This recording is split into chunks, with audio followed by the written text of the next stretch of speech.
She's on the ground. So there's... Who is it? My mom! This man has just been told that his wife has been murdered. However, he never could have expected that it was his daughter that was responsible. What happened? Your wife and daughter got into an argument? She's going to jail forever. Wife's dead. I was too. On March 3rd, 2020, Ohio police responded to a 911 call at an address in Akron and found Brenda Powell on the floor of her kitchen with 30 stab wounds in her neck. Her daughter, Sydney, was in the house at the time and told police this was a home invasion turned brutal murder. But even though Sydney was injured as well, there were still questions left unanswered. Things weren't adding up for the cops. Brenda was on the phone with one of Sydney's college professors at the time she was attacked, and during that call, she suddenly started screaming before the phone went dead. When he called back, the voice on the other end of the phone claimed to be Brenda, but the college professor knew this was a lie and suspected Sydney was pretending to be her mother. Fearing the worst, he called 911 and the first responders arrived in no time.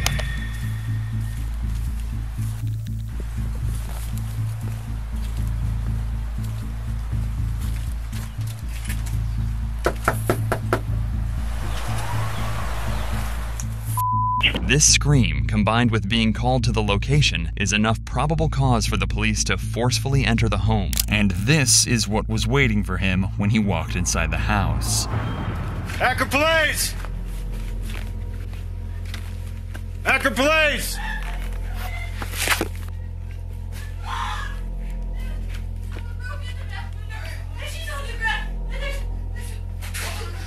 Where's your mom at?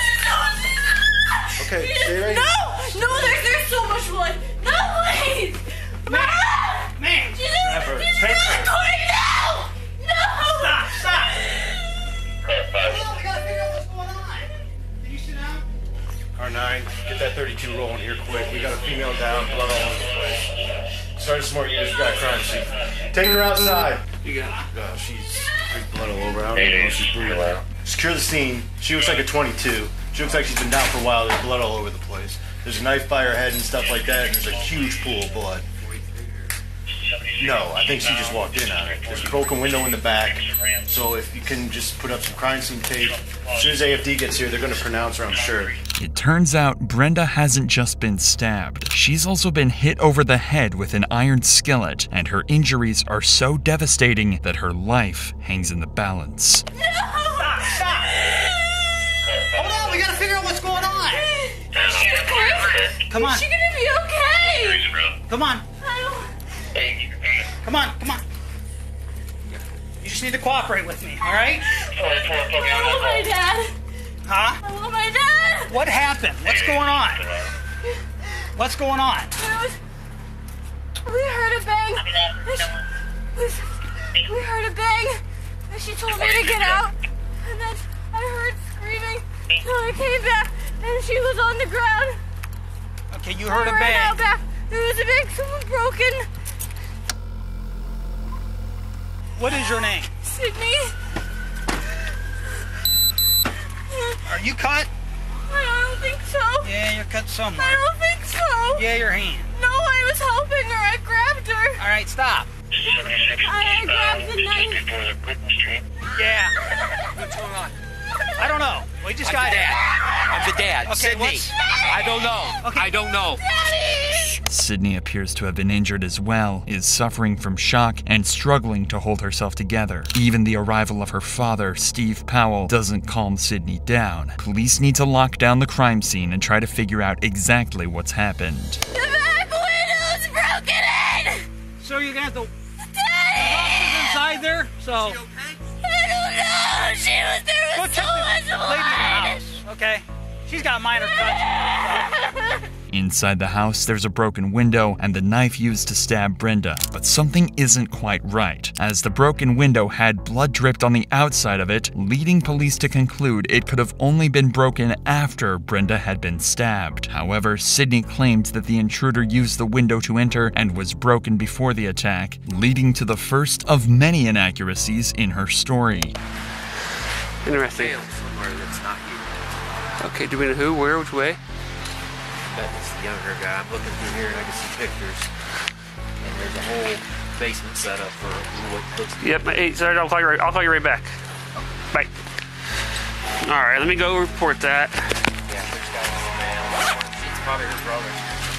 Well, I'll see if we can find out who else lives here. With such a serious case with so many unanswered questions, the cops spend some time talking with homeowners nearby. They have to try and collect as much information as possible, but right now, the only person making any sense is Sydney's father. Okay. Do you live here, sir? Yeah. Okay. That's my wife and there's my daughter. How old's your daughter? She'll be 20 in March. She's 19 today. Is she coming out? Yeah. No, not yet, sir. Just can't hang out. Sydney, can you tell me what happened? Huh? Sydney. Sydney.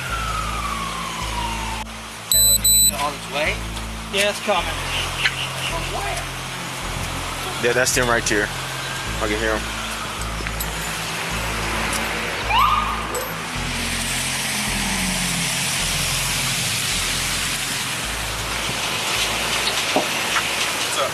I have a female hair. While trying to piece this puzzle together, police speak to Steve Powell and one of Sydney's friends down at the station, in the hopes that they may be able to help them shed some light on exactly what happened. But unfortunately for Steve, he has absolutely no idea Sydney is the attacker, or even worse, that his wife is in critical condition at the hospital and likely won't survive, something detectives will have to break to him sooner than later. Who'd you get a call from? Yeah. Got a call from him, called me. Oh, okay. He said there was a call, went out, a distress call from the University of Mount Union where my daughter was going, and said, female in distress. I said, well, that's funny because Brenda's there, my wife. So I called Brenda, and it rings and rings on the cell phone, no answer. I call Sydney back, rings and rings, no answer. I call Brenda back, ring, no answer. I'm pacing around. I call Chief back, and I'm on the phone with him, telling him there's no answer. My doctor called me back. He said, oh, Mom's on the phone with Mount Union. I said, well, cops are on the way. And she went, there's just a break-in, and she just started going off. She said, what? She said, there's been somebody broke into the house. There's blood everywhere. She was hysterical and crying. So at first, when you talked to her, she said that your wife was on the phone with Mount Union. Yes. And as soon as I said, cops are on the way, the hysterics started. Is she still attending?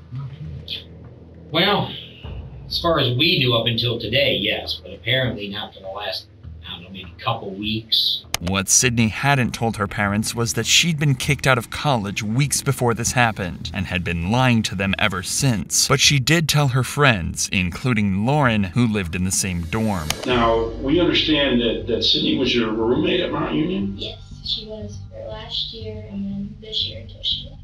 And so you've been friends ever since your sophomore freshman year at St. B? Mm-hmm. Go over each other's houses, everything like that? Yep. Well, she started off in exercise science freshman year, her first semester, but then she didn't like the classes, so she switched over to psychology and sociology, but then she didn't really like that, so this year she switched to education, and then she didn't like that either, and that's one of the reasons she left, is because she really couldn't find what she liked. I think she struggled in her classes. I don't think her grades were the best, but she didn't really tell me that, because I wasn't really struggling. I think she kept a lot of stuff hidden, because when we were just talking or with our friends, she always seemed happy. Like, she seemed okay, like I said, I couldn't tell until the end where she was kind of just like struggling, and she kind of was sad and just like, Lauren, I don't know what to do. I think she felt like everybody around her kind of had figured out what they wanted to do, and she hadn't. Establishing Sydney's state of mind leading up to the incident will help detectives find out if she simply snapped or if this was premeditated. The issue is, Sydney is going to claim that she actually has no idea what happened throughout this entire case. In fact, she's going to base her entire defense on the fact that she blacked out and even claim insanity using this. This means the cops still have no solid proof that Sydney is the guilty party, but they're starting to discover she was hiding secrets from just about everyone. Well, I know she's had anxiety for a while, but I think those this last semester, like starting coming back in January, when it really started that she was kind of more like upset because she really didn't know what she wanted to do. Like, my friends and I were worried for her because we didn't know what was going on because she didn't tell us, and like, Lauren knew something was wrong and tried to help. At first, she had no reason to doubt her and was as supportive as any friend could have been at a time like this. But even Lauren grew suspicious of Sydney's evasive behavior. I could tell she was getting more upset, like more sad. And I told her, I was like, I'm here, like, you can tell me, I'm here for you. If you need anything, I'm here. But she never really opened up until she was leaving and saying that she was struggling with school and that she was kind of trying to figure out what was going on, and that's when I started to try to help her. Let's talk about this. You're her best friend, and I know this is difficult, but tell us about her relationship with her parents. Her and her parents had a really good relationship. Like, her mom and her were best friends. Probably, like, they did everything together. Like, one of the reasons she went home was to be with her mom. They were always close. She never said anything bad about her mom. She never ever talked about having an argument with her mom. Like, I can't recall every time she'd be going home, she's like, I can't wait to see my mom. Or when she goes home for weekends, she'd be like, oh, my mom wants me to come home so we can hang out and like watch movies. And she loved being home. By this point, Sydney is becoming wrapped up in a lie that she's going to struggle to escape from. But instead of owning up, she decided to make out as if college just wasn't working out for her and tried to convince her parents that they could save a lot of money on college bills if she left to pursue other things. What's going on? Are you not going to school? She goes, I'm overwhelmed in school and I don't really like what I'm doing and it seems like it's a waste of my time and your money. I said, well, but that's all part of it. Nobody's going to tell you you need to do what you're doing when you're 20. You need to figure it out. But that's not what she told her friends. So when she's talking to you about, the problems she's having at school, did she mention that she tried talking to her parents? Yeah, I know she definitely, especially when she left, she talked to her mom about leaving. They kind of made that decision together to leave Mount. Like, she told them that. Lauren's suspicions were proved to be right, and Sydney was lying to her friends. But at the same time, she was also lying to her parents, who knew nothing of her problems at college until they received a phone call from Sydney's professor. So Steve and Brenda began crisis talks to find out exactly what was going on with their daughter. So I went back, I called my wife from my daughter's phone. She picks up, she was working down in Children's. And she goes, what's wrong? And I basically told her, I said, Sydney, I think the reason we can't get on is because she's unenrolled. She hasn't been going to school. Sydney became wrapped up in two sets of lies. The story she told her friends and the story she told her parents. Failing grades aren't the end of the world, and any parent would support their child through such difficult times. But it seems she thought her parents would be mad and couldn't bring herself to tell them she'd been asked to leave the college. Yeah, we asked her what she was doing, and she said she was good. Like, she acted like what we would see as normal. Like, she was laughing, she was having fun. She said she got jobs. Because she worked at the Akron Rubber Ducks. She's worked there for a couple seasons, so she was going to go back there. And then she also said she was looking for another job, and like everything was good, and she was trying to figure out like for next year and all this stuff, and she was going to talk to her parents about housing, trying to come back to Mount. Once she got to Mount Union, or anytime actually, did Sydney ever drink alcohol at all, or she did? Okay, just kind of describe that for us. She liked to drink. There was an incident in the fall of our freshman year where she drank too much, and she wasn't alcohol poisoned, but she did end up in the hospital. Her mom came and got her at like 2 in the morning. Usually after that, her and I were together, and if she did drink, I usually kind of like slow her down after I'm kind of her limit because she's small. Detectives suspect Sydney snapped when Brenda was on the phone to her college professor and tried to cover up her lies by silencing her mother forever. The issue is, again, Sydney is claiming that she doesn't remember a thing, but it seems that she made some crucial and careless mistakes that let the detectives pick up the pieces. Sydney grabbed an iron skillet and beat her mother into submission before plunging a steak knife into her neck over 30 times. She then impersonated her mother on the phone and staged a break-in to try and cover her tracks. Were you able to go in the house at all? I made it in far enough to see the back fin. When you go into the front door, you come around the kitchen, you go in, you can see there's like a pass-through between the kitchen and the family room. From the back of the house, I could see the right hand, there's 2 big sliding windows. I could see that window was clearly, it looked like it was busted. Went down the hallway probably about 2 feet, just enough to see blood all the way down the hallway. Sadly, Brenda didn't survive her ordeal and passed away in hospital. The county medical examiner came to the conclusion that Brenda had died from blunt force trauma to her head and stab wounds to her neck. They ruled her death a homicide. This left detectives to deliver the tragic news to Steve that his wife was dead. Well, not really bad news. Your wife passed away.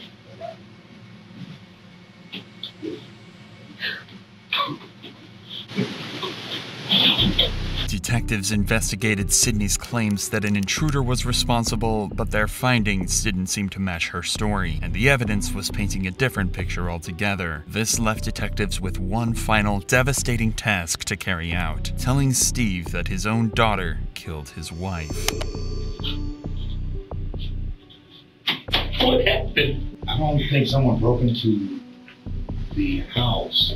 I don't know if your wife and daughter got into an argument, got physical. I mean, the window was broken, but there's no forced entry into the house. Did your wife and daughter ever have like really heated arguments? No. This is not possible. Your son's outside, but he doesn't know what's going on. My son's here? Yes. Would you like one of us to just go be with your son? I don't know. I don't know. Take your time. There's no rush for anything. It's simply impossible to imagine the turmoil Steve must be going through at this moment. His wife murdered and his daughter the main suspect. Finally, Steve realizes the detectives might be right, leaving him to deliver the news to his son. Clearly they think Sydney did this. I lost 2. She's going to jail forever. Wife's dead. You know, they're going to do everything they can to make sure that they find out exactly what happened. Nothing's definite as of yet. They still have to do their investigating. Where's Andrew? He just sit out there by himself, or is he with? Would you go when they're supposed to be? Well, yeah, I don't want anybody in here with me when I Yeah, talk to him. I don't want anybody. I just want me and him. That's legal. I don't care. Yeah, you don't want any of us? I don't want any of you. No, I just want Andrew. So you just come and get us when you're ready, okay? You ready with him? I don't know. They don't know. They haven't told me. They're investigating. Sydney was arrested and charged for the murder of Brenda Powell. She claimed insanity at first, saying she had almost no memory of what happened, including hitting Brenda with the cast iron skillet and fatally stabbing her. The jury didn't believe Sydney, and she was found guilty on 2 counts of murder, 1 count of felonious assault, and 1 count of tampering with evidence. Sydney Powell was sentenced to life in prison with a chance of parole after 15 years.